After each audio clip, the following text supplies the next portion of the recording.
वृषं हरितोपलाभं तर्काभयेतं विधिशर्वपूर्व गीर्वाणविज्ञानदमानतोऽस्मि प्रथमो हनुमान्नाम द्वितीयो भीम एव च पूर्णप्रज्ञस्तृतीयस्तु भगवत्कार्यसाधकः बुद्धिर्बलं यशोधैर्यं निर्भयत्वम् अरोगता अजाड्यं वाक्पटुत्वं च हनूमत्स्मरणाद् भवेत् पृथ्वीमण्डलमध्यस्थाः पूर्णबोधमतानुगाः वैष्णवा विष्णुहृदयाः तन्नमस्ये गुरुन् मम जन्माद्यस्य यतोऽन्वयादितरतश्चार्थेष्वभिज्ञस्वराट् तेने ब्रह्महृदाय आदिकवये मुह्यन्ति यं सूरयः तेजो वारिमृदां यथा विनिमयो यत्र त्रिसर्गो मृषा धाम्ना स्वेन सदा निरस्तकुहकं सत्यं परं धीमहि सृष्टिस्थित्यप्येहा नियतिदृशितमो बन्धमोक्षश्च यस्मात् अस्य श्रीब्रह्मरुद्रप्रभृतिसुरनरद्वीषशत्रुत्मकस्य विष्णोर्व्यस्ताः समस्ताः सकलगुणनिधिः सर्वदोषव्यपेतः पूर्णानन्दो व्ययो यो गुरुरपि परमः चिन्तयेतं महान्तम् यं प्रव्रजन्तमनुपेतमपेतकृत्यं द्वैपायनो विरहकातर आजुहाव पुत्रेति तन्मयतया तरवोऽपि नेदुः तं सर्वभूतहृदयं मुनिमानतोऽस्मि श्रीगुरुभ्यो नमः हरिः ओम्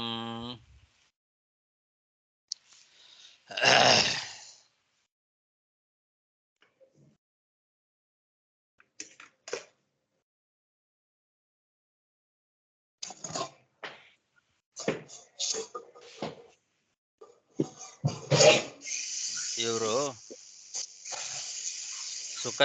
ಸುಕನ್ಯಾ ಕೆ ಅಂತಂದ್ರೆ ಯಾರು?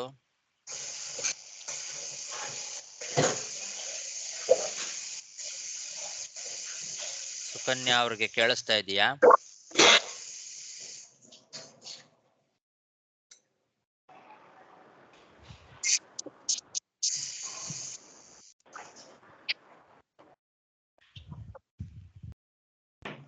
ಹರೇ ನಮಃ. ಕೇರಳದವರು ನೀವೇನಾ? ಜಾಯಿನ್ ಆಗಿಲ್ಲ ಅಂತಂದಿದ್ರಲ್ಲ, ಜಾಯಿನ್ ಮಾಡ್ಲಿಕ್ಕೆ ಆಗ್ತಾ ಇಲ್ಲ ಅಂದಿದ್ರಲ್ಲ ಸುಕನ್ಯಾ ಅವರು, ನೀವೇನಾ?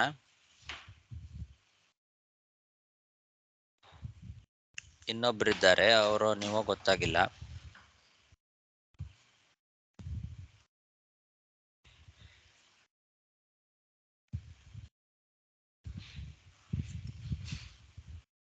ಸರಿ,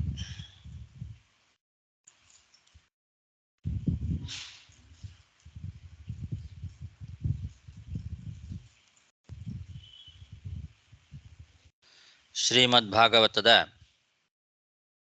ಚತುರ್ಥ ಸ್ಕಂಧದ 31ನೇ ಅಧ್ಯಾಯದಲ್ಲಿ ಇವತ್ತು ನಾವು 28ನೇ ಶ್ಲೋಕ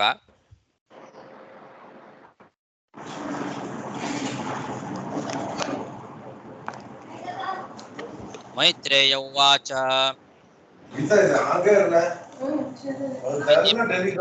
ಸಾಮ್ರಾಜನ್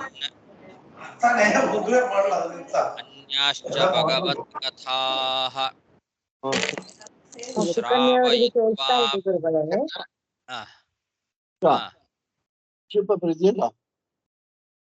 ಕೇಳಿಸ್ತಾ? ಅವತ್ತು ಮೊನ್ನೆ ಜಾಯಿನ್ ಆಗ್ಲಿಕ್ಕೆ ಆಗಿಲ್ಲ ಅಂದಿದ್ರಲ್ಲ, ಬಂತಲ್ವಾ?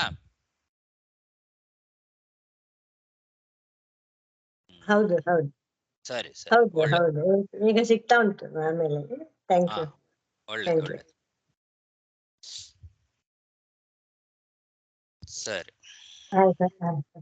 ಕೇಳೋಣ ಇದ್ದೆ ಯಾಕೆ ಅನ್ಕೊಳ್ಳೋದು. ಸುಕನ್ಯಾ ಅವ್ರಿಗೆ ಕೇಳ್ತಾ ಉಂಟಾ ಇದ್ದಾರೆ, ನಾನು ಪಂಪಿಟ್ಟು ಏನಂತಲ್ಲಿ ಹೇಳ್ಬೋದಾ?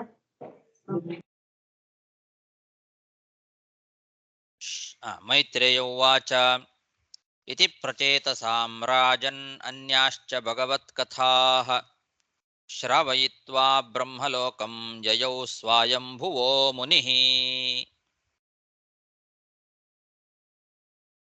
ಮೈತ್ರೇಯರು ವಿದುರನಿಗೆ ತಮ್ಮ ಪ್ರವಚನವನ್ನ ಮುಂದುವರಿಸ್ತಾ ಇದ್ದಾರೆ. ಎಲೆ ರಾಜನ್ ಅಂತ ಸಂಬೋಧನೆ ಮಾಡ್ತಾರೆ ವಿದುರನಿಗೆ. ಎಲೆ ರಾಜನೇ ಅಂತ ಸಂಬೋಧನೆ ಮಾಡಿ ಮೈತ್ರೇಯರು ಹೇಳ್ತಾ ಇದ್ದಾರೆ, ಇದುವರೆಗೆ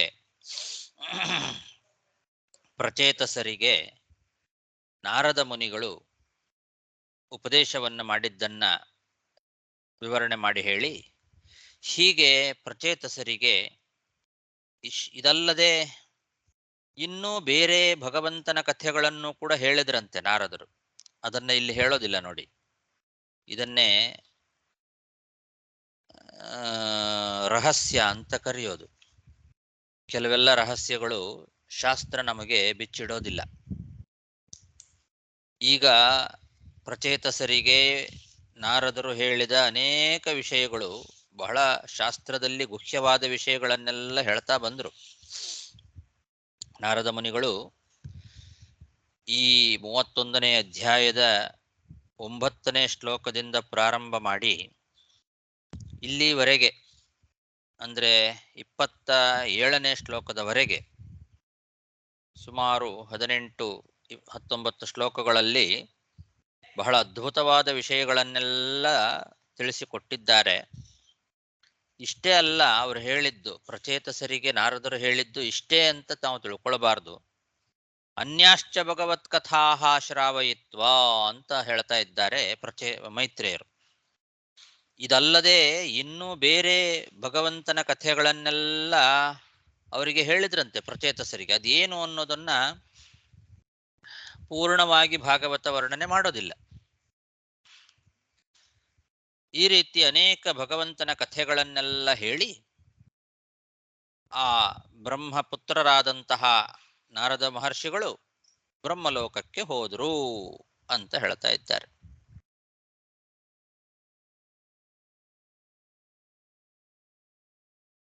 ಇತಿ ಪ್ರಚೇತಸಾಂ ರಾಜನ್ ಅಂತ ಒಂದು ಪಾಠ, ಇತಿ ಪ್ರಚೇತಸೋ ರಾಜನ್ ಅಂತ ಕೂಡ ಪಾಠ ಇದೆ.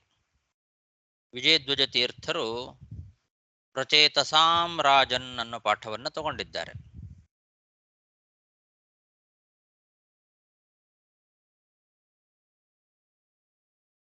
ಇವರು ಯಾದವಾರ್ಯರು ಪ್ರಚೇತಸೋ ರಾಜನ್ ಅನ್ನೋ ಪಾಠ ತಗೊಂಡಿದ್ದಾರೆ. ಅವರು ವ್ಯಾಖ್ಯಾನದಲ್ಲಿ ಮಾಡುವಾಗ ಪ್ರಚೇತಸಾಂ ರಾಜನ್ ರಾಜ್ಞಾಂ ಇತ್ಯಪಿ ಕ್ವಚಿತ್ ಪಾಠ ಅಂತ ಬರೀತಾರೆ. ಪ್ರಚೇತಸಾಂ ರಾಜ್ಞಾಂ ಅಂತ ಕೂಡ ಒಂದು ಕೆಲವು ಪಾಠ ಇದೆ ಅಂತ ಬರೀತಾರೆ. ಈ ರೀತಿ ನಾರದ ಮುನಿಗಳು ಪ್ರಚೇತಸರಿಗೆ ಉಪದೇಶವನ್ನ ಮಾಡಿ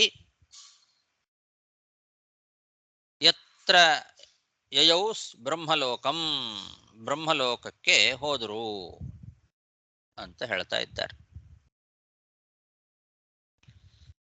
ಇತಿ ಪ್ರಚೇತಸಾಂ ರಾಜನ್ ಅನ್ಯಾಶ್ಚ ಭಗವತ್ಕಥಾಃ ಶ್ರಾವಯಿತ್ವಾ ಬ್ರಹ್ಮಲೋಕಂ ಯಯೌ ಸ್ವಾಯಂಭುವೋ ಮುನಿಃ ತೇಪಿ ತನ್ಮುಖ ನಿರ್ಯಾತಂ ಯಶೋ ಲೋಕಮಲಾಪಹಂ ಹರೇರ್ನಿಶಮ್ಯ ತತ್ಪಾದಂ ಧ್ಯಾಯಂ ತಸ್ತದ್ಗತಿಂ ಯಯುಃ.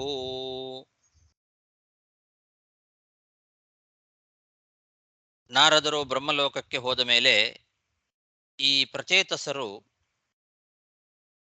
ನಾರದರು ಹೇಳಿರ್ತಕ್ಕಂತಹ ಯಾವ ಆ ಕಥೆಗಳು, ಭಗವಂತನ ಕಥೆಗಳು, ಮಹಿಮೆಗಳಿದ್ದಾವೆ, ಆ ಎಲ್ಲ ಮಹಿಮೆಗಳು ಇಡೀ ಜಗತ್ತಿನ ಪಾಪಗಳನ್ನೆಲ್ಲ ತೊಳೆದು ಹಾಕ್ತಕ್ಕಂತಹ ಕಥೆಗಳು. ಲೋಕಮಲಾಪಹಂ, ನಾರದರ ಮುಖದಿಂದ ಬಂದಿರತಕ್ಕಂತಹ ಆ ಹರಿಕಥೆಗಳು ಲೋಕಮಲಾಪಹ, ಇಡೀ ಜಗತ್ತಿನ ಪಾಪಗಳನ್ನೇ ತೊಳೆದು ಹಾಕ್ತಕ್ಕಂತಹ ಭಗವಂತನ ಕಥೆಗಳು. ಅದನ್ನ ಕೇಳಿ ಭಗವಂತನ ಪಾದವನ್ನೇ ಧ್ಯಾನ ಮಾಡ್ತಾ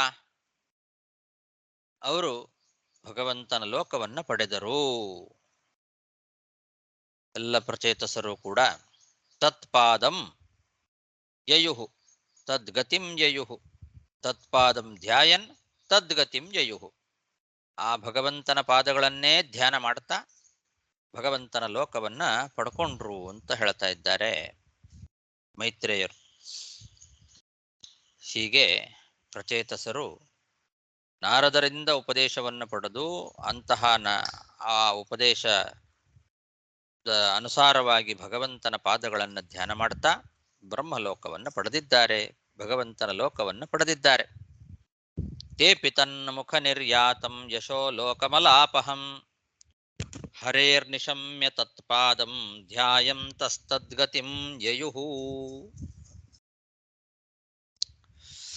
ಏತತ್ತೇ ವಿಹಿತಂ ಕ್ಷತ್ತನ್ ಯನ್ಮಾಂ ತ್ವಂ ಪರಿಪೃಷ್ಟವಾನ್ ಪ್ರಚೇತಸಾಂ ನಾರದಸ್ಯ ಸಂವಾದಂ ಹರಿಕೀರ್ತನಂ.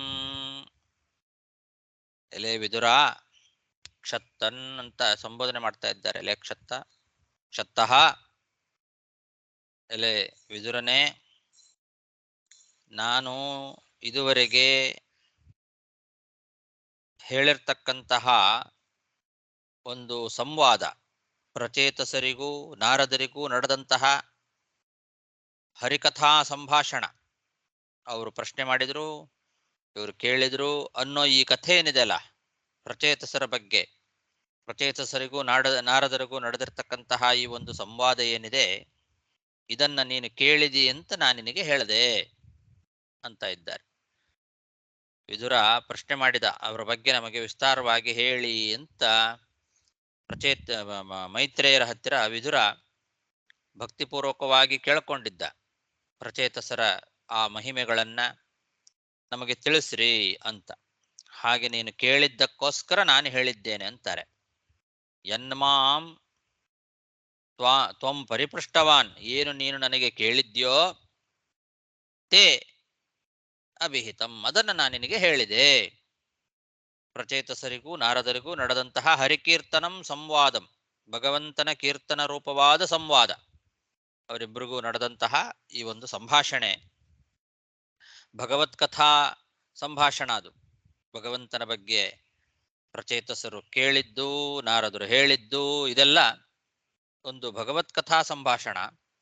ಅದನ್ನ ನೀನು ಕೇಳಿದಿ, ಅದಕ್ಕೋಸ್ಕರ ನಾನು ನಿನಗೆ ಹೇಳಿದ್ದೇನೆ. ಏತತ್ತೇ ವಿಹಿತಂ ಕ್ಷತ್ತರ್ ಯನ್ಮಾಂ ತ್ವಂ ಪರಿಪೃಷ್ಟವಾನ್ ಪ್ರಚೇತಸಾಂ ನಾರದಸ್ಯ ಸಂವಾದಂ ಹರಿಕೀರ್ತನಂ ಯಯೇಷ ಉತ್ತಾನಪದೋ ಮಾನವಸ್ಯಾನುವರ್ಣಿತಃ ವಂಶಂ ಪ್ರಿಯವ್ರತಸ್ಯಾಪಿ ನಿಬೋಧ ನೃಪ ಸಮ್ಮತಂ.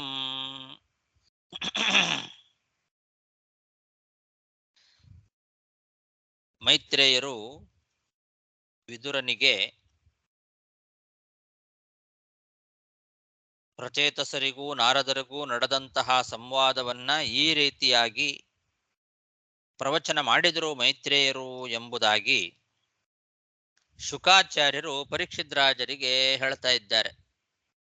ಭಾಗವತ ಪ್ರಾರಂಭ ಆಗಿದ್ದು ಅಲ್ಲಿಂದ ನಮಗೆ ಶುಕಾಚಾರ್ಯರು ಪರೀಕ್ಷಿದ್ರಾಜನಿಗೆ ಇದೆಲ್ಲ ಪ್ರವಚನ ಮಾಡ್ತಾ ಇದ್ದಾರೆ. ಶುಕಾಚಾರ್ಯರು ಪರೀಕ್ಷಿದ್ರಾಜನಿಗೆ ಹೇಳುವ ಮಾತಿವಾಗ ಈ ಶ್ಲೋಕದಲ್ಲಿ ಬರ್ತಾ ಇದೆ. ನೃಪಸಮ್ಮತಂ ನಿಬೋಧ,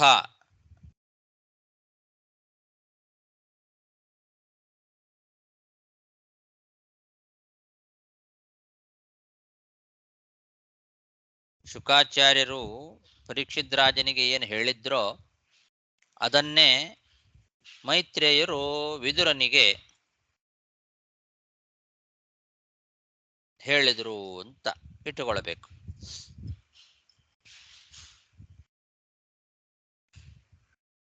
ಯಯೇಷಃ ಉತ್ತಾನ ಪದಃ ಅಂತ ಇದೆ. ಯಯೇಷ ಉತ್ತಾನ ಪದೋ ಮಾನವಸ್ಯ ಅನುವರ್ಣಿತಃ ಅಂತ ಹೇಳಿರೋದ್ರಿಂದ ಅದು ಮಾನವ ಅಂತಂದ್ರೆ ಪರೀಕ್ಷಿದ್ರಾಜ.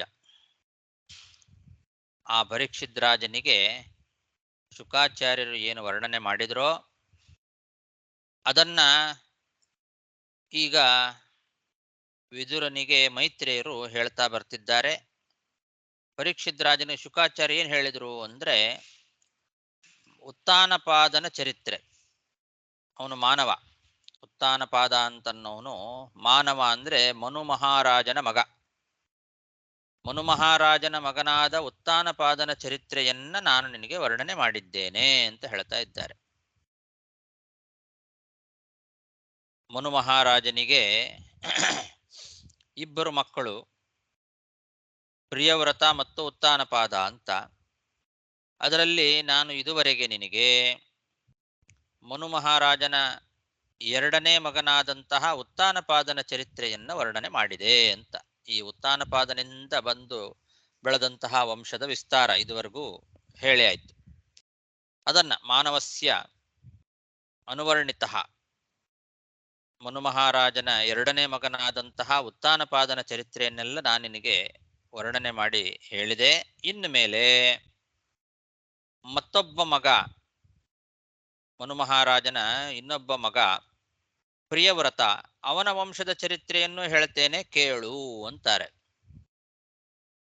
ಮೈತ್ರೇಯರು ವಿದುರನಿಗೆ.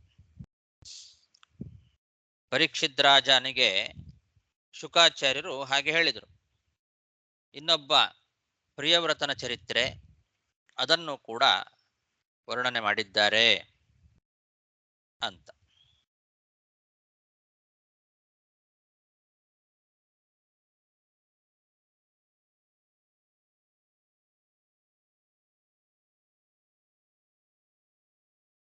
ಪ್ರಿಯವ್ರತನ ಕಥೆಯನ್ನು ಹೀಗೆ ಹೇಳ್ತೇನೆ, ಅವರ ವಂಶದ ಚರಿತ್ರೆಯನ್ನು ಹೇಳ್ತೇನೆ, ಅದನ್ನು ಕೇಳು. ಯಯೇಷ ಉತ್ತಾನಪದೋ ಮಾನವಸ್ಯಾನುವರ್ಣಿತಃ ವಂಶಂ ಪ್ರಿಯವ್ರತಸ್ಯಾಪಿ ನಿಬೋಧ ನೃಪಸಮ್ಮತಂ. ಯೋ ನಾರದಾತ್ ಆತ್ಮವಿದ್ಯಾಂ ಅಧಿಗಮ್ಯ ಪುನರ್ಹರಿಂ ಭುಕ್ತ್ವಾ ವಿಭಜ್ಯ ಪುತ್ರೇಭ್ಯಃ ಐಶ್ವರಂ ಸಮಗಾತ್ ಪದಂ.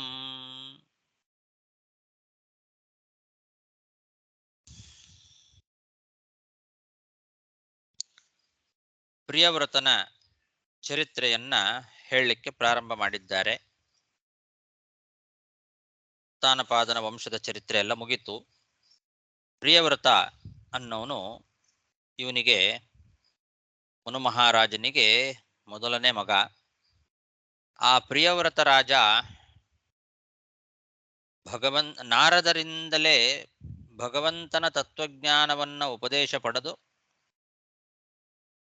ಆಮೇಲೆ ಈ ಇಡೀ ಸಮಸ್ತ ಭೂಮಂಡಲವನ್ನ ಅವನು ಆಳಿ, ಆ ರಾಜ್ಯವನ್ನ ಮಕ್ಕಳಿಗೆ ಹಂಚಿಕೊಟ್ಟು ಅವನು ಕೂಡ ವಿಷ್ಣು ಲೋಕವನ್ನ ಪಡೆದ ಅಂತ ಸಂಕ್ಷಿಪ್ತವಾಗಿ ಅವನ ಬಗ್ಗೆ ಮೊದಲು ತಿಳಿಸ್ತಾ ಇದ್ದಾರೆ. ಯೋ ನಾರದಾದ ಆತ್ಮವಿದ್ಯಾಮಧಿಗಮ್ಯ. ಈ ಪ್ರಿಯವ್ರತ ರಾಜನ ಚರಿತ್ರೆಯನ್ನು ಹೇಳ್ತೇನೆ ಅಂದ್ರಲ್ಲ, ಆ ಎಂಥ ಪ್ರಿಯವ್ರತ ರಾಜ, ನಾರದರಿಂದ ಪರಮಾತ್ಮನ ತತ್ವಜ್ಞಾನವನ್ನು ಉಪದೇಶ ಪಡೆದು, ಆಮೇಲೆ ಭೂಲೋಕದಲ್ಲಿ ಅವನು ಚೆನ್ನಾಗಿ ರಾಜ್ಯಭಾರವನ್ನ ಮಾಡಿ, ಆ ನಂತರದಲ್ಲಿ ಮಕ್ಕಳಿಗೆ ಆ ರಾಜ್ಯವನ್ನೆಲ್ಲ ಚೆನ್ನಾಗಿ ಹಂಚಿಕೊಟ್ಟು ಸಮಗಾತ್ ಪದಂ, ವಿಷ್ಣು ಲೋಕವನ್ನು ಹೊಂದಿದ ಅಂತಹ ಆ ಪ್ರಿಯವ್ರತನ ಚರಿತ್ರೆಯನ್ನ, ಆ ಪ್ರಿಯವ್ರತನ ವಂಶದ ಚರಿತ್ರೆಯನ್ನ ನಾನು ನಿನಗೆ ಹೇಳ್ತೇನೆ ಅಂತ ಅಲ್ಲಿಗನ್ವಯ ಇಟ್ಟುಕೊಳ್ಬೇಕು. ಯೋ ನಾರದಾದಾತ್ಮವಿದ್ಯಾಂ ಅಧಿಗಮ್ಯ ಪುನರ್ಹರಿಂ ಭುಕ್ತ್ವಾ ವಿಭಜ್ಯ ಪುತ್ರೇಭ್ಯಃ ಐಶ್ವರಂ ಸಮಗಾತ್ ಪದಂ. ಇತ್ತಂ ಸಕೌಶಾರ ವಿಣೋಪವರ್ಣಿತಾಂ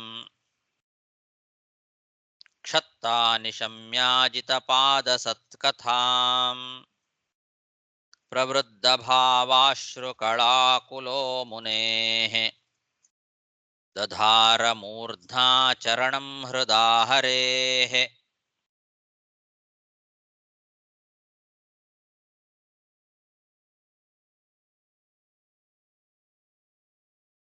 ವಿದುರ ಮೈತ್ರೇಯರಿಂದ ಈ ಎಲ್ಲ ಚರಿತ್ರೆಗಳನ್ನ ಕೇಳಿ ತಿಳ್ಕೊಳ್ತಾ ಇದ್ದಾನೆ.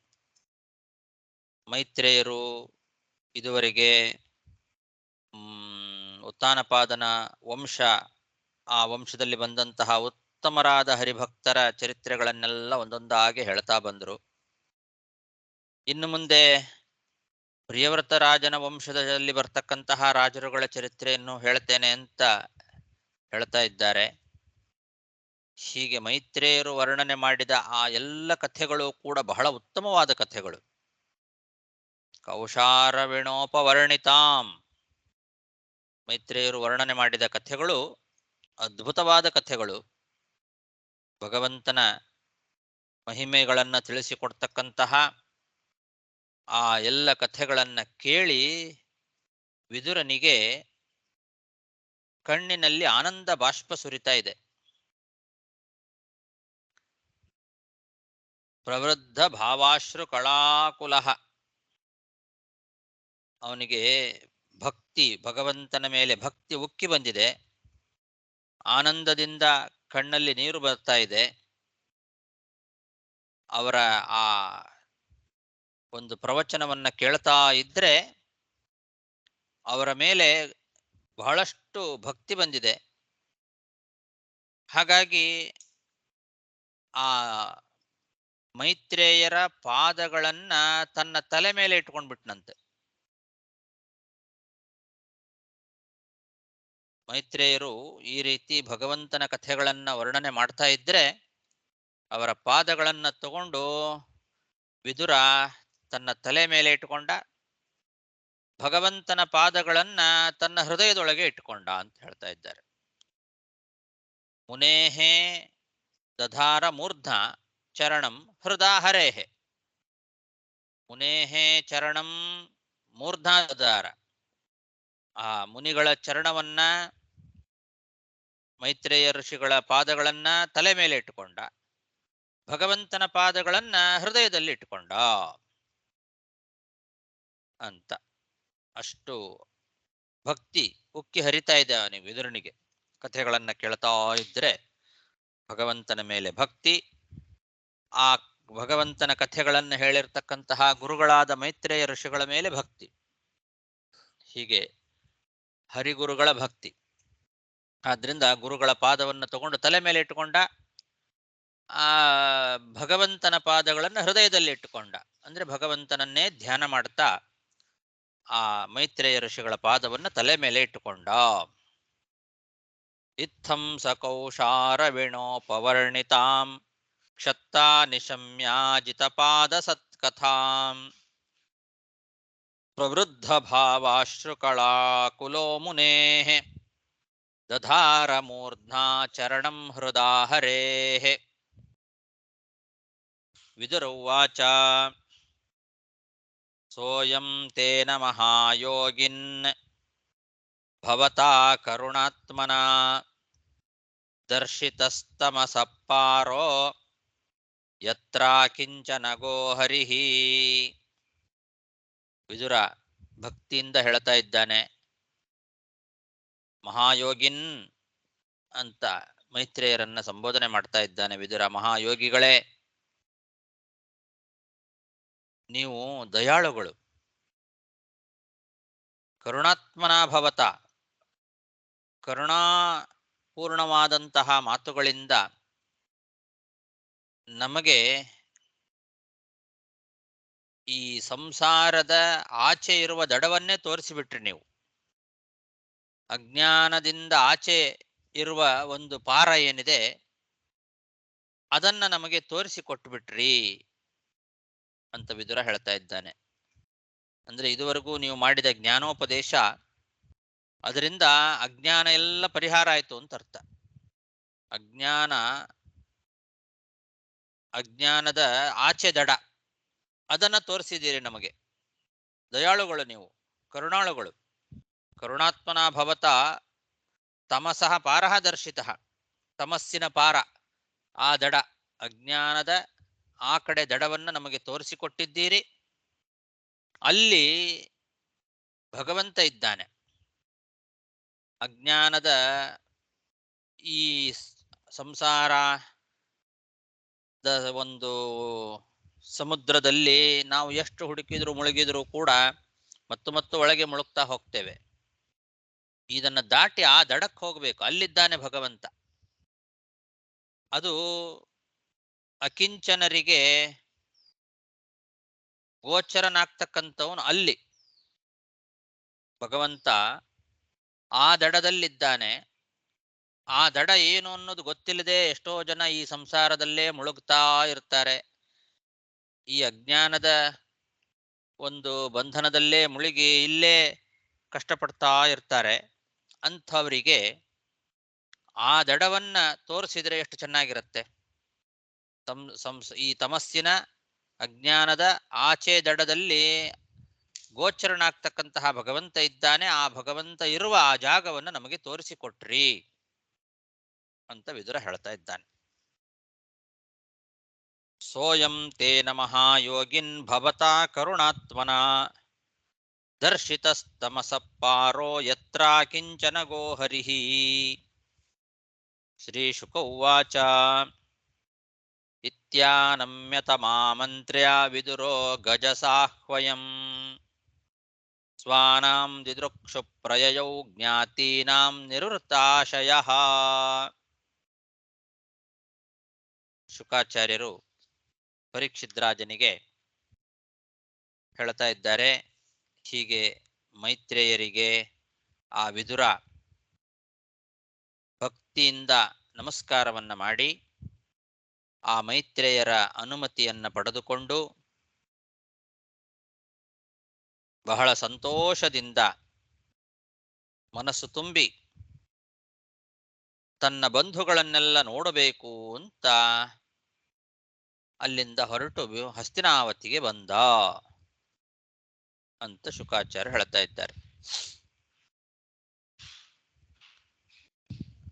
ವಿದುರ ತೀರ್ಥಯಾತ್ರೆಗೆ ಅಂತ ಹೋದಾಗ ಅಲ್ಲಿ ಮೈತ್ರೇಯರ ದರ್ಶನ ಆಗಿ ಆ ಮೈತ್ರೇಯರು ವಿದುರನಿಗೆ ಎಲ್ಲ ಭಗವತ್ ಕಥೆಗಳನ್ನ ವರ್ಣನೆ ಮಾಡಿದ್ದಾರೆ. ಮನು ಮಹಾರಾಜನ ಮಕ್ಕಳಾದಂತಹ ಎಲ್ಲರ ಚರಿತ್ರೆ, ಯಾರ್ಯಾರು 5 ಜನ ಮಕ್ಕಳು, 3 ಜನ ಹೆಣ್ಣು ಮಕ್ಕಳು ಮತ್ತು ಇವರಿಬ್ರು ಗಂಡು ಮಕ್ಕಳು, ಇವರೆಲ್ಲರ ಚರಿತ್ರೆಯನ್ನು ಕೂಡ ಮೈತ್ರೇಯರು ವಿದುರನಿಗೆ ಪ್ರವಚನ ಮಾಡಿದರು. ಹರಿದ್ವಾರದಲ್ಲಿ ಈ ಒಂದು ಪ್ರವಚನ ಕೇಳಿ ಅವನಿಗೆ ಬಹಳ ಭಕ್ತಿ ತುಂಬಿ ಅವರಿಗೆ ನಮಸ್ಕಾರ ಮಾಡಿ ಅವರ ಅನುಮತಿಯನ್ನು ಪಡೆದು ಮನಸ್ಸಿನಲ್ಲಿ ಬಹಳ ಸಂತೋಷವನ್ನು ಪಡೆದು, ಇನ್ನು ನನ್ನ ಬಂಧುಗಳನ್ನು ನೋಡ್ತೇನೆ, ಅವರ ಬಗ್ಗೆ ನಾನು ಅವರ ಸಮಾಚಾರವನ್ನು ತಿಳ್ಕೊಳ್ಬೇಕು, ಅವರನ್ನು ನೋಡಬೇಕು ಅಂತ ಹೇಳಿ ಆ ಮೈತ್ರೇಯರ ಅನುಮತಿಯನ್ನ ಪಡೆದು ಹಸ್ತನಾವತಿಗೆ ಬಂದ. ಇತ್ಯಾನಮ್ಯ ತಮಾಮಂತ್ರ್ಯ ವಿದುರೋ ಗಜಸಾಹ್ವಯಂ. ಗಜಸಾಹ್ವಯ ಅಂದ್ರೆ ಹಸ್ತಿನಾವತಿ. ಸ್ವಾನಾಂ ದಿದೃಕ್ಷು ಪ್ರಯಯೌ ಜ್ಞಾತೀನಾಂ ನಿವೃತ್ತಾಶಯಃ. ಜ್ಞಾತಿ ಅಂದ್ರೆ ಬಂಧುಗಳು, ಅವರನ್ನು ನೋಡಬೇಕು ಅಂತ ಮತ್ತೆ ಹಸ್ತಿನಾವತಿಗೆ ಬಂದಿದ್ದಾನೆ. ಇದನ್ನ ಶುಕಾಚಾರ್ಯರು ಪರೀಕ್ಷಿದ್ರಾಜನಿಗೆ ಹೇಳ್ತಾ ಇದ್ದಾರೆ. ಏತದ್ಯಶೃಣುಯಾದ್ರಾಜನ್ ರಾಜ್ಞಾಂ ಹರ್ಯರ್ಪಿತಾತ್ಮನಾಂ ಆಯುರ್ಧನಂ ಯಶಸ್ವಸ್ತಿ ಗತಿಮೈಶ್ವರ್ಯಮಾಪ್ನುಯಾತ್. ಶುಕಾಚಾರ್ಯರು ಪರೀಕ್ಷಿದ್ರಾಜನಿಗೆ ಹೇಳ್ತಾ ಇದ್ದಾರೆ, ಲೇ ರಾಜನೇ, ರಾಜನ್ ಯಹ ಏತತ್ ಶೃಣುಯಾತ್, ಯಾರು ಈ ಚರಿತ್ರೆಯನ್ನ, ಇವರೆಲ್ಲ ಎಂಥ ರಾಜರುಗಳು ಅಂದ್ರೆ ಭಗವಂತನಲ್ಲೇ ಮನಸ್ಸನ್ನ ಇಟ್ಟಂತಹ ರಾಜರುಗಳು. ಇದುವರೆಗೂ ವರ್ಣನೆ ಮಾಡಿದ ಮನು ಮಹಾರಾಜನ ಮಕ್ಕಳು, ಅವರ ವಂಶ, ಉತ್ತಾನಪಾದನ ವಂಶದಲ್ಲಿ ಬಂದಂತಹ ರಾಜರುಗಳು, ಪ್ರಿಯವ್ರತ ರಾಜನ ವಂಶದಲ್ಲಿ ಬಂದಂತಹ ರಾಜರುಗಳು, ಇವರದೆಲ್ಲ ಚರಿತ್ರೆಗಳನ್ನ ನಾ ಏನು ವರ್ಣನೆ ಮಾಡಿದ್ವಿ, ಇದೆಲ್ಲ ಆ ಎಲ್ಲ ರಾಜರುಗಳು ಕೂಡ ಉತ್ತಮ ಭಗವದ್ಭಕ್ತರು, ಭಗವಂತನಲ್ಲೇ ಮನಸ್ಸನ್ನ ಇಟ್ಟಂತಹ ರಾಜರುಗಳು.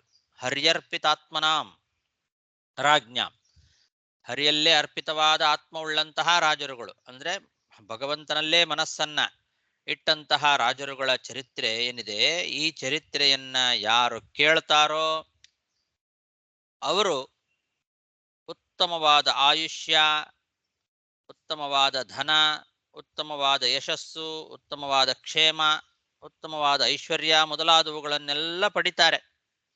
ಕೊನೆಗೆ ಒಳ್ಳೆ ಸದ್ಗತಿಯನ್ನು ಪಡಿತಾರೆ ಅಂತ ಇದರ ಫಲವನ್ನ ತಿಳಿಸಿಕೊಡ್ತಾ ಇದ್ದಾರೆ ಶುಕಾಚಾರ್ಯರು. ಇದನ್ನ ಕೇಳಿದ್ರೆ ಸಾಕು ಅಂತ. ಯಯೇ ಏತದ್ಯಃ ಶೃಣುಯಾತ್, ಯಾರಿದನ್ನ ಕೇಳ್ತಾರೋ ಅವರಿಗೆ ಇಂಥ ಫಲ ಸಿಗತ್ತೆ ಅಂತ ಹೇಳಿದಂತಹ ಶುಕಾಚಾರ್ಯರು ಹೇಳ್ತಾ ಇದ್ದಾರೆ. ಆಯುಹು ಧನಂ ಯಶಃ ಸ್ವಸ್ತಿ ಗತಿಂ ಐಶ್ವರ್ಯಂ ಆಪ್ನುಯಾತ್. ಆಯುಷ್ಯ, ಧನಂ, ಯಶಃ, ಸ್ವಸ್ತಿ, ಗತಿಂ, ಐಶ್ವರ್ಯಂ ಇದೆಲ್ಲವನ್ನು ಕೂಡ ಪಡಿತಾರೆ. ಈ ಚರಿತ್ರೆಗಳನ್ನ, ರಾಜರುಗಳ ಚರಿತ್ರೆ, ಯಾರು ಮನಸ್ಸನ್ನ ಭಗವಂತನಲ್ಲೇ ಇಟ್ಟಂತಹ ರಾಜರುಗಳೇನಿದ್ದಾರೆ ಆ ರಾಜರುಗಳ ಚರಿತ್ರೆಯನ್ನ ಕೇಳಿದ್ರೆ ಇಂಥ ಒಂದು ಫಲ ಬರುತ್ತೆ ಅಂತ ಶುಕಾಚಾರ್ಯರು ಪರೀಕ್ಷಿದ್ರಾಜನಿಗೆ ಹೇಳಿದರು ಎಂಬಲ್ಲಿಗೆ 4ನೇ ಸ್ಕಂಧ ಅಲ್ಲಿಗೆ ಮುಗಿತಾ ಇದೆ. ಏತದ್ಯಶೃಣುಯಾದ್ರಾಜನ್ ರಾಜ್ಞಾಂ ಹರ್ಯರ್ಪಿತಾತ್ಮನಾಂ ಆಯುರ್ಧನಂ ಯಶಸ್ವಸ್ತಿ ಗತಿಮೈಶ್ವರ್ಯಮಾಪ್ನುಯಾತ್. इति श्रीमद्भागवते महापुराणे पारमहंस्यां संहितायाम् 18 चतुर्थस्कन्धे 31 ಶ್ರೀಕೃಷ್ಣಾರ್ಪಣಮಸ್ತು. ಅಲ್ಲಿಗೆ ಚತುರ್ಥ ಸ್ಕಂದ ಮುಗಿತು.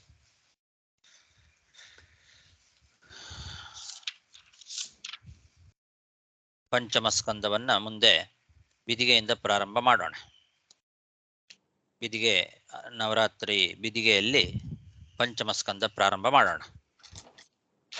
ಶ್ರೀಕೃಷ್ಣ ಅರ್ಪಣಮಸ್ತು. ಬಿದಿಗೆ ಅಂದ್ರೆ ಏನಂತಾರೆ? ಬಿದಿಗೆ ಅಂದ್ರೆ ದ್ವಿತೀಯಕ್ಕೆ ಬಿದಿಗೆ ಅಂತ ನಮ್ಮಲ್ಲೆಲ್ಲ ಪಾಡ್ಯ ಬಿದಿಗೆ ಅಂತಾರೆ. ಸ್ವಸ್ತಿ ಗತಿ ಅದಕ್ಕೆ ಏನ್ ಅರ್ಥ?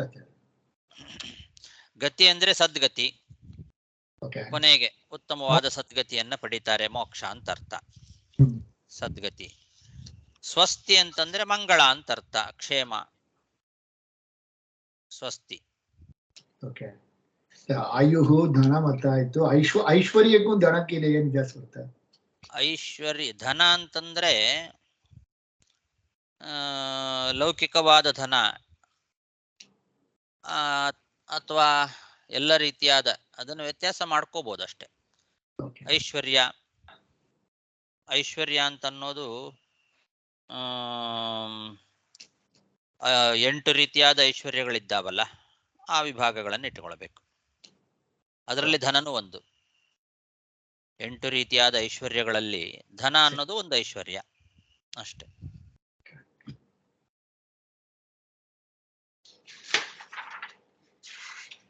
ಅಷ್ಟಲಕ್ಷ್ಮಿ ಅಂತೀವಿ. 31ನೇ ಶ್ಲೋಕದಲ್ಲಿ ನೃಪಸತ್ತಮನ್ ನನ್ನ ಇದರಲ್ಲಿ ಬುಕ್ಕದಲ್ಲಿ ನೀವು ನೃಪಸತ್ತಮಂ ಹಾಕಿದರು, ಅದು 31. ಹೌದು. ವಂಶಂ ಪ್ರಿಯವ್ರತಸ್ಯಾಪಿ ನಿಬೋಧ ನೃಪಸತ್ತಮ. ಏನ್ ಹೇಳಿದೆ? ನೃಪಸತ್ತಮಂ ಹಾಗೆ ಹೇಳಿದರು ನೀವು. ಹೌದಾ?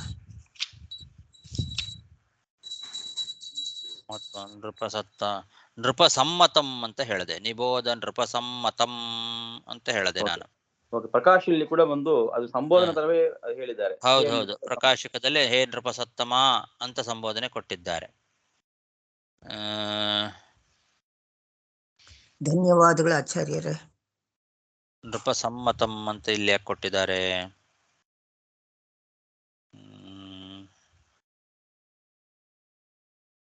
ಪ್ರಿಯವ್ರತಸ್ಯಾಪಿ ವಂಶಂ ನಿಬೋಧ. ನೃಪಸಮ್ಮತ, ನೃಪಸತ್ತಮ. ನೃಪಸತ್ತಮ ಅಂತಾನೆ ಇಟ್ಕೊಳ್ಳೋದು ಒಳ್ಳೇದು. ಇಲ್ಲಿ ನೃಪಸಮ್ಮತಂ ಅಂತ ಈ ಪುಸ್ತಕದಲ್ಲಿದೆ, ಅದನ್ನ ತೆಗಿರಿ. ನೃಪ ಸತ್ತಮ ಅಂತ ಹಾಗೆ ಮಾಡ್ಕೊಂಡ್ಬಿಡೋದು. ಯಾಕಂದ್ರೆ ಅಲ್ಲಿ ಹಾಗೆ ಇದೆ, ಯಾದವಾರ್ಯರು ಹೇ ನೃಪ ಸತ್ತಮ ಅಂತ ಸ್ಪಷ್ಟವಾಗಿ ಬರೆದಿದ್ದಾರೆ. ಓಕೆ.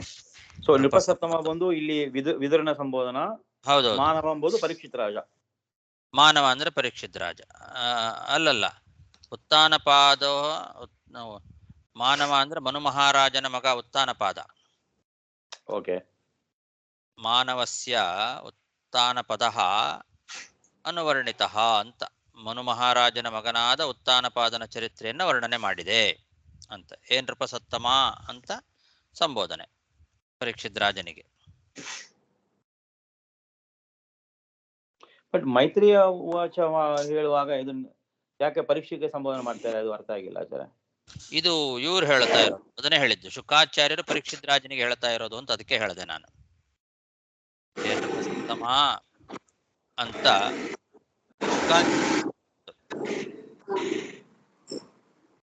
ಶುಕಾಚಾರ್ಯರು ಪರೀಕ್ಷಿತ್ ರಾಜನಿಗೆ ಹೇಳ್ತಾ ಇರೋ ಮಾತು, ಹೇ ನೃಪ ಸತ್ತಮ ಅಂತ.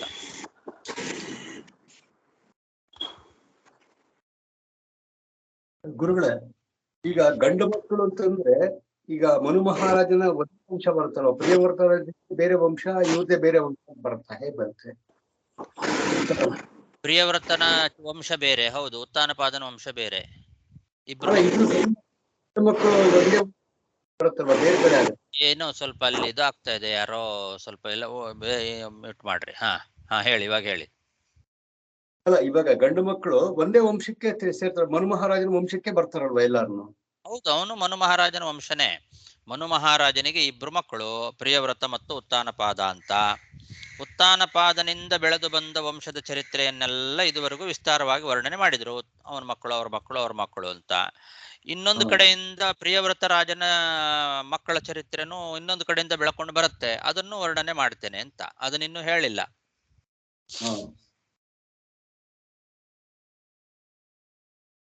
ಸರಿ ಸರಿ ಗುರು.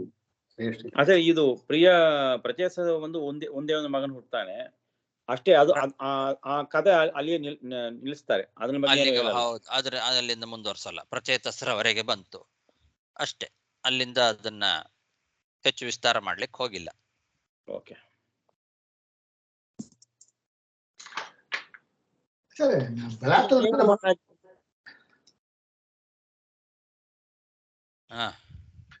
ನಡೆದ ಪಡ ಒಂದು ಡೌಟ್ ಕೆಲವೊಂದು. ನೀವು ವಿಷ್ಣು ರಹಸ್ಯದಲ್ಲಿ ದೇವರು ಎಲ್ಲಾ ದೇವರ ಸೃಷ್ಟಿ ಮಾಡಿ ತಿರುಗು ಬಂದು ನುಂಗಿರು ಹಂಗೆ ಒಂದು ಮಾತೆರಡು ತಿರುಗು ಬಂದು ಮಾಯಾ ಮತ್ತು ಸೃಷ್ಟಿ ಪ್ರಾರಂಭ ಆಯ್ತು. ಅದೇ ಬಹಳ ಸಲ ಸೃಷ್ಟಿ ಆಗತ್ತೆ ಅಂತ ಹೇಳಿದ್ನಲ್ಲ ನಾನು.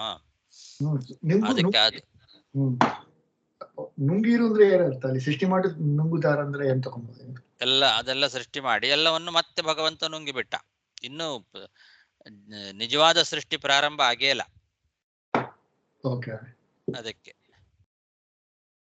ಎಲ್ಲ ದೇಹ ಎಲ್ಲ ಕೊಟ್ಟುಟ್ಟು ನುಂಗಿ ಬಿಡ್ತಾರೆ ಎಲ್ಲಾರನ್ನ. ಅದೆಲ್ಲ ಬಹಳ ಸೂಕ್ಷ್ಮವಾಗಿ ನಡೆದದ್ದು ಅದೆಲ್ಲ ಅಂತ ಇಟ್ಟುಕೊಳ್ಬೇಕು. ಅದೆಲ್ಲ ಬಂದು ಎಲ್ಲಾ ಒಳ ಹೋಗುತ್ತಾರೆ, ಎಲ್ಲಾರು ಹೋಗ್ತಾರೆ, ನಿಮ್ಗೆ ಎಲ್ಲಾ ಮಾಡಿಟ್ಟು ಎಲ್ಲಾರನ್ನ ನುಂಗಿ ಬಿಡ್ತಾರೆ. ಆಮೇಲೆ ಹೌದು, ಮತ್ತೆ ನುಂಗುತ್ತಾನೆ.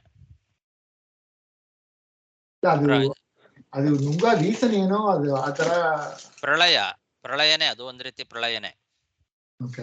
ಪ್ರಳಯ ಕಾಲದಲ್ಲಿ ಭಗವಂತ ಎಲ್ಲವನ್ನೂ ನುಂಗುತ್ತಾನಲ್ಲ, ಎಲ್ಲವನ್ನೂ ತನ್ನ ಉದರದೊಳಗಿಟ್ಟುಕೊಳ್ತಾನೆ. ಹಾಗೆ ಇದನ್ನೆಲ್ಲ ಸೃಷ್ಟಿ ಆರಂಭದಲ್ಲೂ ಕೂಡ ಸೂಕ್ಷ್ಮವಾಗಿ ಇದನ್ನೆಲ್ಲ ಮಾಡಿ ಮತ್ತೆ ಅದನ್ನ ತನ್ನ ಹೊಟ್ಟೆ ಒಳಗಿಟ್ಕೊಂಡ್ಬಿಟ್ಟ. ಆಮೇಲೆ ಮತ್ತೆ ಫ್ರೆಶ್ ಆಗಿ ಪುರುಷನನ್ನ ಸೃಷ್ಟಿ ಮಾಡಿದ. ಅವನೇ ಬ್ರಹ್ಮ. ಮಾಯಾಳಲ್ಲಿ ಹುಟ್ಟಿದ ಬ್ರಹ್ಮ. ಅದು ಮೊದಲೊಂದ್ಸಲ ಚತುರ್ಮುಖ ಇದರಲ್ಲಿ ಹುಟ್ಟಿದ್ದ, ಪದ್ಮದಲ್ಲಿ, ಅವನ ಹೊಟ್ಟೆ ಯಾವ್ದ್ರಲ್ಲಿ, ನಾಭಿ ಕಮಲದಲ್ಲಿ. ಆಮೇಲೆ ಮತ್ತೊಂದ್ಸಲ ಈ ಮಾಯಾ ಮತ್ತು ವಾಸುದೇವನ ಇವನೊಳಗೆ ಹುಟ್ಟುತ್ತಾನೆ. ಇನ್ನೊಂದ್ಸಲ ಮತ್ತೆ ಹುಟ್ಟುತ್ತಾನೆ. ಹಾಗೆ ಬಹಳ ಸಲ ಸೃಷ್ಟಿ ಇದೆ ಅದು. ಬಟ್ ಆ ಪದ್ಮದಲ್ಲಿ ಹುಟ್ಟಿದ್ದು ಬಂದು ಬ್ರಹ್ಮಾಂಡ ಒಳಗೆ ತಾನೆ, ಬ್ರಹ್ಮಾಂಡದ ಒಳಗೆ. ಹೌದು, ಅದಕ್ಕೂ ಮುಂಚೆ ಸೂಕ್ಷ್ಮ ಸೃಷ್ಟಿಯಲ್ಲಿ ಒಂದ್ಸಲ ಹುಟ್ಟಿದ್ದ. ಮಹತ್ತತ್ವವನ್ನ ಮಿಶ್ರಣ ಮಾಡಿ ಹುಟ್ಟಿಸಿದ್ದಲ್ಲ, ಅದು ಮೊದಲು. ಅದು ಬಹಳ ಸೂಕ್ಷ್ಮ. ಅದಾದ ಮೇಲೆ ಇವಾಗ ಮಾಯಾದೇವಿಯಲ್ಲಿ ಹುಟ್ಟಿದ ವಾಸುದೇವನಿಂದ. ಇದಲ್ಲದೆ ಮತ್ತೆ ಬ್ರಹ್ಮಾಂಡ ಸೃಷ್ಟಿ ಆದ್ಮೇಲೆ ಮತ್ತೊಂದ್ಸಲ ಅಲ್ಲಿ ನಾಭಿ ಕಮಲದಲ್ಲಿ ಹುಟ್ಟೋದು. ಹೀಗೆ ದೇವತೆಗಳಿಗೆ ನಾನಾ ಸೃಷ್ಟಿ ಇದೆ, ಬಹಳ ಸಲ ಹುಟ್ಟುತ್ತಾರೆ ದೇವತೆಗಳು. ಓಕೆ. ಹಿಂಗೆ ಬಹಳ ಸಲ ಹೇಳೋದ್ರಿಂದನೇ ನಮಗೆ ಈ ತರ ಕನ್ಫ್ಯೂಷನ್ ಆಗ್ತಾ ಇರೋದು. ಯಾವ್ದು ಸೃಷ್ಟಿ ಇದು ಅಂತ ನೀವು ಅವತ್ತಿಂದ ಕೇಳ್ತಾ ಇದ್ದೀರಿ, ಅದಕ್ಕೆ ಉತ್ತರ ಸಿಕ್ಕಿಲ್ಲ. ಈತ ನೀವ್ ಹೇಳಿದ್ದು ನಮಗೆ ಗೊತ್ತಿರೋದು ಬರೇ ಈ 4 ಇದು ಸ್ಥೂಲ ಶರೀರ, ಆಮೇಲೆ ಅನಿರುದ್ಧ ಶರೀರ, ಆಮೇಲೆ ಲಿಂಗ ಶರೀರ, ಸೂಕ್ಷ್ಮ ಇದು ಸ್ವರೂಪ. ಇದರಲ್ಲಿ ಯಾವುದು ಅಂತ ನಿಮ್ಮ ಪ್ರಶ್ನೆ. ಈ ಪ್ರಶ್ನೆಗೆ ಉತ್ತರ ಕೊಡ್ಲಿಕ್ಕೆ ಕಷ್ಟ ಇದೆ. ಈ ಮಧ್ಯದಲ್ಲಿ ಲಿಂಗ ಶರೀರ ಮತ್ತು ಸೂಕ್ಷ್ಮ ಶರೀರಗಳೇನಿದೆಯಲ್ಲ, ಅನಿರುದ್ಧ ಶರೀರ, ಇದರ ಮಧ್ಯದಲ್ಲೇ ಇಷ್ಟೆಲ್ಲ ನಡೀತಾ ಇದೆ ಅಂತ ಅಲ್ಲಿವರೆಗೂ ನಾವು ತೀರ್ಮಾನ ಮಾಡಿದ್ವಲ್ಲ ಕೊನೆಗೆ. ಇದರ ಮಧ್ಯದಲ್ಲೇ ಬಹಳ ಸಲ ಹುಟ್ಟೋದು, ನಾಶ ಆಗೋದು ಆಗ್ತಾ ಇದೆ. ಅದು ಯಾವ ಹುಟ್ಟು ಅನ್ನೋದನ್ನ ಪ್ರತ್ಯೇಕನೇ ಇಟ್ಕೊಳ್ಬೇಕು. ಅದನ್ನ ಇದ್ರ ಮಧ್ಯದಲ್ಲಿ ಇಟ್ಕೋಬೇಕು ಅದನ್ನ. ಯಾತಕ್ಕೆ ಕೇಳಿದ್ರೆ ಈತು ನೀವು ಕಡೆಸಿಯೇ ಹೇಳಿದ್ದು ವಾಸುದೇವ ಮಾಯಾದೇವರು ಪುರುಷ ಹುಟ್ಟಿದಾನ ಎಂಬುದು ಬಂದು ಮಹಾಭಾರತ ತಾತ್ಪರ್ಯದಲ್ಲಿ ಬಂದು ಮೊದಲ ಅಧ್ಯಾಯ ಬಂದು 5ನೇ ಶ್ಲೋಕದಲ್ಲಿ ಇದು ಬರ್ತದೆ. ಅಲ್ಲಿಂದ ಪ್ರಾರಂಭ ಮಾಡಿದ್ದಾರೆ ಅವರು. ಅದ್ರ ಮುಂಚಿಂದ ಅಲ್ಲಿ ಹೇಳಿಲ್ಲ. ಸೊ ಇದ್ರ ಮುಂಚೆ ನಡೆದದ್ದನ್ನ ವಿಷ್ಣು ರಹಸ್ಯ ಹೇಳಿದೆ. ತಾತ್ಪರ್ಯದಲ್ಲಿ ಹೇಳಿರೋ ಸೃಷ್ಟಿ ಇದು. ಇಲ್ಲ, ಅದು ನೀವು ಮುಂಚೆ ಹೇಳಿದ್ದು ಕೂಡ 3ನೇ ಅಧ್ಯಾಯದಲ್ಲಿ ಬರ್ತಾರೆ. ಮಹಾಭಾರತ 3ನೇ ಅಧ್ಯಾಯ. ಈತ ಹೇಳಿದ್ದು ಮೊದಲು ಬರುತ್ತೆ, ಮೊದಲ ಅಧ್ಯಾಯ 5ನೇ ಶ್ಲೋಕ. ಹಾಗಾಗಿ ಮೊದಲನೇ ಅಧ್ಯಾಯದಲ್ಲಿ ಆಚಾರ್ಯರು ಹೇಳಿರೋ ಸೃಷ್ಟಿ ಏನಿದೆ, ಅದಕ್ಕಿಂತ ಮುಂಚೆನೆ ಅಲ್ಲಿ 3ನೇ ಅಧ್ಯಾಯದಲ್ಲಿ ಹೇಳಿರೋ ಸೃಷ್ಟಿ ಆಗಿದೆ ಅನ್ನೋದನ್ನ ಈಗ ವಿಷ್ಣು ರಹಸ್ಯ ನೋಡಿದ್ಮೇಲೆ ಗೊತ್ತಾಯ್ತು ನಮಗೆ. ನಾವು ಅದೇ ಪ್ರಾರಂಭ ಅಂತ ತಿಳ್ಕೊಂಡಿದ್ವಿ. ಆಚಾರ್ಯ ಮೊದಲನೇ ಅಧ್ಯಾಯದಲ್ಲಿ ತಾತ್ಪರ್ಯ ನಿರ್ಣಯದಲ್ಲಿ ಅದನ್ನ ಹೇಳಿರೋದ್ರಿಂದ ಅದೇ ಪ್ರಾರಂಭ ಅಂತ. ಅದು ಪ್ರಾರಂಭ ಅಲ್ಲ, ಅದಕ್ಕಿಂತ ಮುಂಚೆ ಆಗಿದ್ದಿದು. ಅದನ್ನ ವಿಷ್ಣು ರಹಸ್ಯ ನಮಗೆ ಹೇಳುತ್ತು. ಆ ವಿಷ್ಣು ರಹಸ್ಯದಲ್ಲಿ ಇದೆಲ್ಲ ಸೃಷ್ಟಿ ಮಾಡಿ ಅದನ್ನ ನುಂಗಿ ಆಮೇಲೆ ಮತ್ತೆ ವಾಸುದೇವ ಮಾಯಾದೇವಿಯಲ್ಲಿ ಪುರುಷನಾಮಕನಾದ ಬ್ರಹ್ಮನನ್ನ ಹುಟ್ಟಿಸಿದ ಅಂತ. ಈ ಪುರುಷನಾಮಕನಾದ ಬ್ರಹ್ಮನನ್ನ ಮಾಯಾದೇವಿಯಲ್ಲಿ ವಾಸುದೇವ ಹುಟ್ಟಿಸಿರೋದನ್ನ ಆಚಾರ್ಯ ತಾತ್ಪರ್ಯದಲ್ಲಿ ಪ್ರಾರಂಭದಲ್ಲಿ ಹೇಳಿದ್ದಾರೆ. ರೈಟ್. ಬಟ್ ಆದ್ರೆ ಮೊದಲಿ ಮಹಾಭಾರತ ತಾತ್ಪರ್ಯದಲ್ಲಿ ಬಂದು ಅನಿರುದ್ಧ ದೇಹ ಅಲ್ಲಿದ್ದಾಗ ಕೊಡ್ತಾರೆ ದೇವರು. ಈಗ ಇನ್ಮೇಲೆ ಬರ್ತಿ ಅಂತ ತಿಳಿಯಿಲ್ಲ, ನಾಳೆ ನೋಡಿದ್ರೆ ತಿಳಿಯೋದು. ಬಟ್ ಅನಿರುದ್ಧ ದೇಹ ಮೊದಲ ಶ್ಲೋಕದನ್ನೇ 5-6ನೇ ಶ್ಲೋಕದ ಹೇಳ್ತಾರೆ. ಪ್ರತಿಮಂಟದ ಬಂದು ಅನಿರುದ್ಧಲಿ ಕೊಟ್ಟು, ಅನಿರುದ್ಧ ಬಂದು ಅನಿರುದ್ಧ ದೇಹ ಕೊಟ್ಟು ತಿರುಗು ಕೊಟ್ಟಿರ್ತಾನ ಪ್ರತಿಮಂಡ. ಮಾಯಾದೇವಿಯಲ್ಲಿ ಪುರುಷನಾಮಕನಾದ ಬ್ರಹ್ಮ ಹುಡ್ತಾನಲ್ಲ, ಇದು ಯಾವುದು, ಯಾವ ದೇಹ ಇದು? ಅದೇ ಅನಿರುದ್ಧ ದೇಹನಾ? ಇಲ್ಲವೇ ನಮಗೆ ದೇಹ ಬಂದ್ಬಿಡ್ತು ನೋಡಿಬಿಟ್ರಲ್ಲ ನಾವು ಬಂದು ಮಹತತ್ವ ಕ್ರಿಯೇಟ್ ಆಯ್ತು. ಮಹತತ್ವಲಿದ್ದು ಅಹಂಕಾರ ತತ್ವ 3 ಭಾಗ ಮಾಡಿ ಅಹಂಕಾರ ತತ್ವ ಸ್ವಲ್ಪ ತಮೋಗುಣ ಸೇರಿಸಿ ವೈಕಾರಿಕ ದೇಹನಾ ಅಲ್ಲ, ಅದು ದೇಹ ಸ್ಥೂಲ ದೇಹ ಅಂತಾನೆ ಹೇಳಿರಿ ನೀವು. ಆ ಸ್ಥೂಲ ದೇಹ ಅಂತ ನಾವು ನೋಡಿರಿ ನಾವು ವಿಷ್ಣು ರಹಸ್ಯದಲ್ಲಿ. ಅದೇ ಅದು ತೀರ್ಮಾನ ಮಾಡೋದು ಕಷ್ಟ ಇದೆ. ಸ್ಥೂಲ ದೇಹನ ಅನಿರುದ್ಧ ದೇಹನ ಅದು ತೀರ್ಮಾನ ಮಾಡೋದು ಕಷ್ಟ ಇದೆ. ಯಾಕೆಂದ್ರೆ ಮತ್ತೊಂದ್ಸಲ ಸೃಷ್ಟಿ ಆಗತ್ತಲ್ಲ. ಈಗ ಇಲ್ಲಿ ನುಂಗಿದ ಅಂತ ಗೊತ್ತಾಯ್ತು. ಹಾಗಾಗಿ ಇದು ಇನ್ನೂ ಸೂಕ್ಷ್ಮವಾದ ಶರೀರ. ಇದು ಲಿಂಗದೇಹದ ನಂತರದಲ್ಲಿ ಮತ್ತೊಂದು ಸೂಕ್ಷ್ಮ ಶರೀರ ಬಂತು ಅಂತ ಇಟ್ಕೊಳ್ಬೇಕು. ಇಲ್ಲದೇ ಇದ್ರೆ ಕೂಡ್ಸೋದು ಕಷ್ಟ ಇದೆ. ಅದಾದ ಮೇಲೆ ಮತ್ತೊಂದ್ಸಲ ಅನಿರುದ್ಧ ದೇಹ ಬರುತ್ತೆ.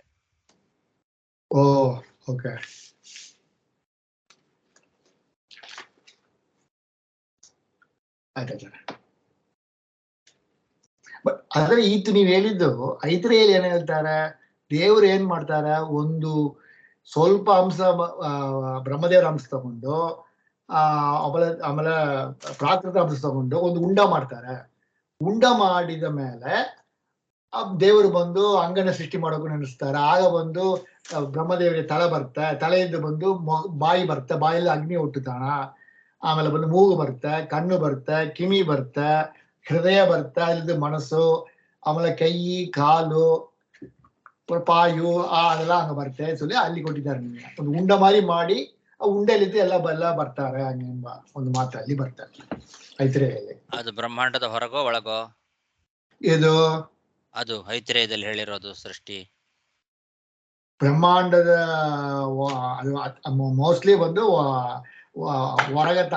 ಯಾಕಂದ್ರೆ ಅಲ್ಲಿಯೂ ಬಂದು ಒಳಗೆ ಹೋಗ್ತಾರೆ. ಅವ್ರಿಗೆ ನೀವ್ ಹೇಳಿಲ್ಲ, ಹಸುವು ಬಾರಾಣಿಕೆ ಕೊಡ್ತಾರೆ, ಅದು ಬಂದು ವಾಯುದೇವರ ಒಂದು ರೂಪ. ರೈಟ್. ಸೊ ಅದು ಬ್ರಹ್ಮಾಂಡ ಹೊರಗತ ನಡೀತದೆ.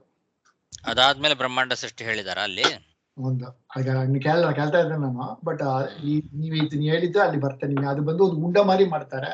ಆ ಉಂಡೆಲಿದ್ದು ಬಂದು ದೇವರು ಅವಯವ ಕೊಡ್ಕೊಂಡಿರ್ತಾರೆ. ಫಸ್ಟ್ ತಲೆ ಬರುತ್ತೆ, ತಲೆಗೆ ಬಾಯಿ ಬರುತ್ತೆ, ಮೂಗು, ಕಣ್ಣು, ಅಲ್ಲಿ ಹೋಗಿ ಬಂದು ಅಭಿಮಾನಿ ದೇವರೇ ಹುಟ್ಟುತ್ತಾರೆ. ಶ್ರೋತ್ರ 4 ದಿಗ್ದೇವತೆಗಳು ಹುಟ್ಟುತ್ತಾರೆ. ಆ ತರ ಬರ್ತೇನೆ ನಿಮಗೆ.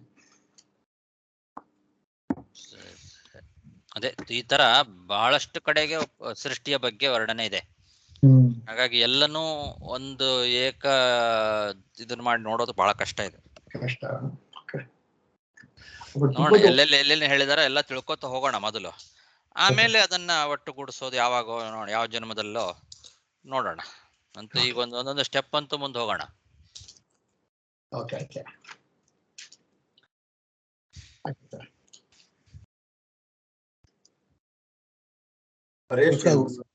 ಹರೇ ನಮ. ಹರೇ ನಮ. ನಮಸ್ಕಾರ ಗುರುಗಳೇ.